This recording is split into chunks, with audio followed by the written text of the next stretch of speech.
Hallelujah.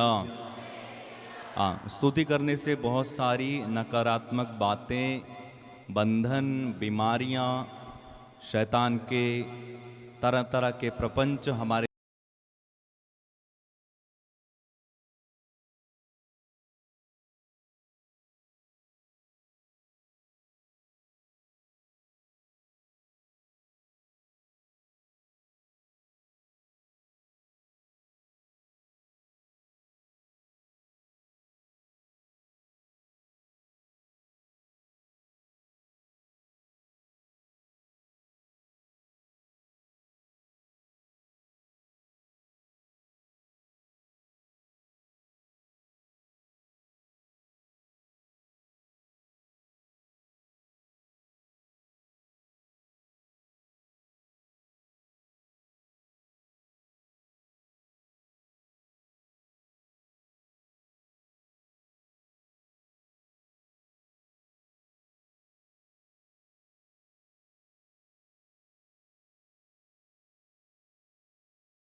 एक दिन का काम नहीं है जी ये।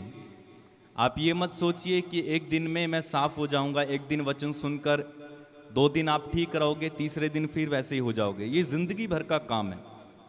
ऐसा बिल्कुल मत सोचिएगा कि एक दिन साधना में प्रार्थना में आऊँगा तो मैं पूरी ज़िंदगी के लिए बदल जाऊँगा। बिल्कुल नहीं होगा। बड़े बड़े लोग गिर जाते हैं, शैतान पीछे पड़ जाता है, और शैतान को एक अभिशाप है। अगर आप उत्पत्ति ग्रंथ में पढ़ेंगे, वहाँ पर पवित्र वचन में लिखा हुआ है, प्रभु ने शैतान को एक शाप दिया, और वो शाप था कि तू मुंह के बल चलेगा और मिट्टी खाएगा। कौन सी मिट्टी खाता है? ये मिट्टी है कि नहीं है? आपकी चमड़ी मिट्टी है कि नहीं है? और ये मिट्टी को खाता रहता है। इस मिट्टी में वो वासना लेकर आता है, इस मिट्टी में वो नशा लेकर आता है, इस मिट्टी को वो खराब करता है, इसके पीछे पड़ा रहता है। और जब तक आप इस धरती पर हैं, वो आपको यूं ही परेशान करता रहेगा। इसलिए संत पौलुस कहते हैं कि हमारी लड़ाई मनुष्यों से नहीं है, बल्कि आकाश में विचरने वाले दुष्ट आत्माओं से है। इसलिए हमें निरंतर प्रार्थना में बने रहने की आवश्यकता है। बोलिए हालेलुया। हालेलुया। अच्छे से बोलिए, और अच्छे से बोलिए, और अच्छे से बोलिए। हालेलुया। हालेलुया। जब भी प्रभु की तारीफ करो, जोर से ऊंची आवाज से करना। क्या आप तैयार हैं? इस समय हम आराधना में जाएंगे, सीधा आराधना में प्रवेश करेंगे, और आराधना में हम स्तुति करेंगे, वचन सुनेंगे और चंगाई प्रार्थना में भाग लेंगे। क्या आप लोग तैयार हैं? कितने लोग तैयार नहीं हैं? तैयार नहीं है? तैयार हैं? बोलो हालेलुया। हालेलुया। तो इस समय हम आराधना में जाएंगे। घुटने हो जाइए, घुटने टेकेंगे, और सब लोग इस समय आराधना में प्रवेश करें। एक बेहद सरल गीत हम इस समय गाने जा रहे हैं, सबको आता है। और उस समय जब आराधना में जाएंगे, गीत गाएंगे, ठीक है? आप स्तुति करते जाना, गीत में लीन होते जाना। जैसे जैसे गीत में आगे बढ़ेंगे, आप स्तुति में लीन होते जाना, और आप देखेंगे कि आपके अंदर कुछ हो रहा है। मैं आपको विश्वास दिलाता हूं अभी से कि जब आप प्रभु की स्तुति करेंगे, उस समय आपके जीवन में प्रभु कुछ करना शुरू कर देंगे। इसलिए लीन हो जाना, बीच में इधर उधर दौड़ना नहीं, देखना नहीं, घूमना नहीं, बच्चों के पास नहीं जाना, बल्कि स्तुति में लीन हो जाना। आइए हम प्रभु की स्तुति करें, तारीफ करें। धन्यवाद यीशु, धन्यवाद, धन्यवाद यीशु, धन्यवाद। बेहद कॉमन गीत मैं गा रहा हूं इस समय, सब लोग गाना, मिलकर गाना।